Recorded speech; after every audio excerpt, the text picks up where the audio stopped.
Ito yung bagong airgun ni Sir Chamson tatapos ko lang i-upgrade nito. Yan ang output niya is 1,000 8 yan ano ba yan, 8 times 140 145. So yung 10 1,450 less sabihin natin 300 o 190. So nasa siya, mga 1,350 siya. Ayan, 2,000 PSI yung niya, laman ng tank.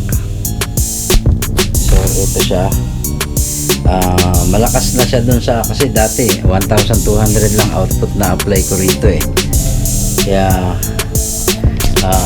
tingnan natin yung power niya. Talagang makikita mo yung layo nung naabot na sa kamay ko.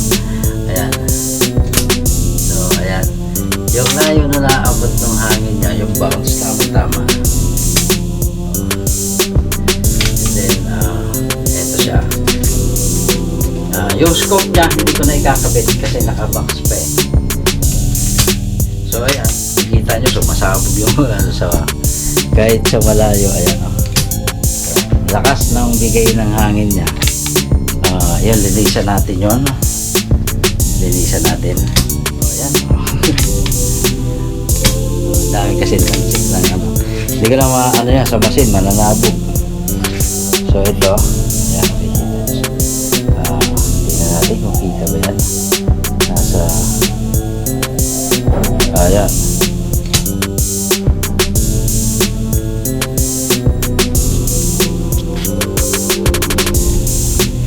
so ayan, nilisan natin yan.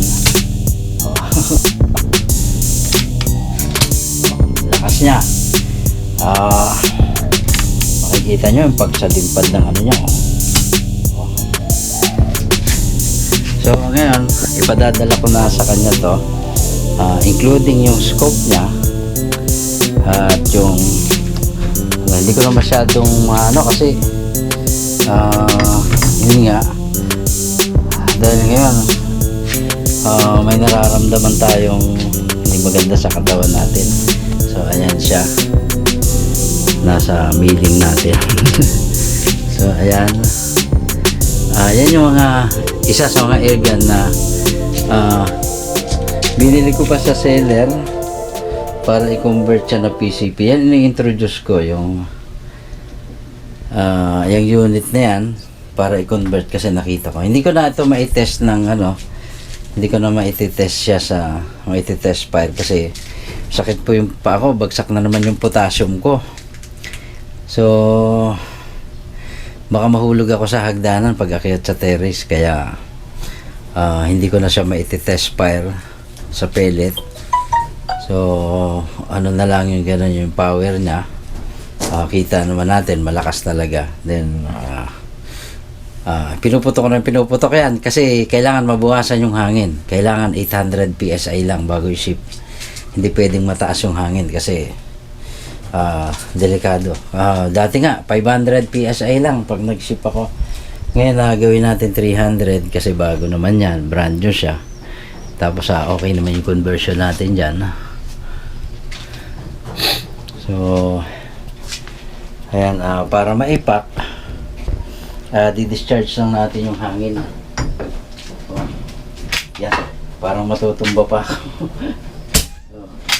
So ubusin yung hangin at nang malinisan din. Kaya lang, ang dapat walis. Yun lang yung taas, para manlaglag yung niya, manlaglag yung pababa. Ayan, bumabalik naman siya Kailangan lang, 800 PSI lang. At the same time yung output na bumaba ng 800 din. So ayan, nasa 11 pa.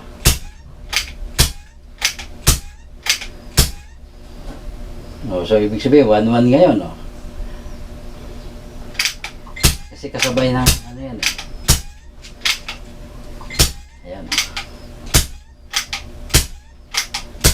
test niya. Hindi ko na lang siya matest fire. Kasi doon tayo magti-test fire niyan sa ano, o 1,000 pa rin. Daming shots na.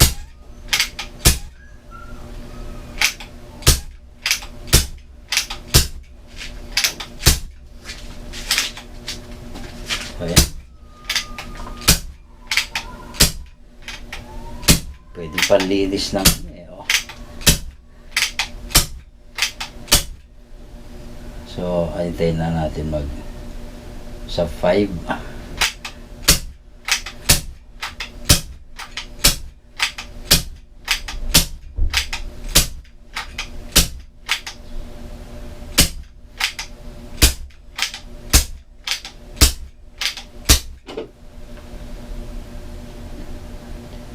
So, ayan, pwede na.